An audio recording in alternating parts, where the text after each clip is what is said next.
So it's true, there are levels of radiation dose below which we can't see any effects. And so you can argue, well, that doesn't mean it's not there. It's just too small to see. And yeah, that's pretty much true. If there is anything there below, background radiation or even in the range of background radiation, we can't see it. It's too small an effect for us to see relative to all of the other effects that are out there. And so you might say, well, therefore we should be afraid of all levels of radiation because we don't know that there is some threshold that's not going to have an effect. Even if we could measure everything and know all things, then yeah, I guess you could say that, but take this into consideration.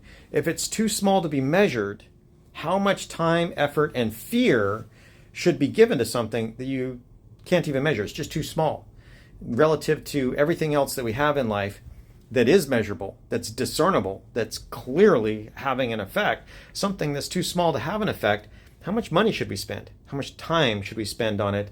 And how much fear should we give to that thing? And yet, when it comes to low levels of radiation, people are dying from that fear. When it came to Fukushima, the only deaths were from the panicked evacuation. There was even a cohort of the Chernobyl liquidators from Estonia that showed that there was no discernible change in cancer or radiogenic effects, but there was a huge skyrocket in suicides.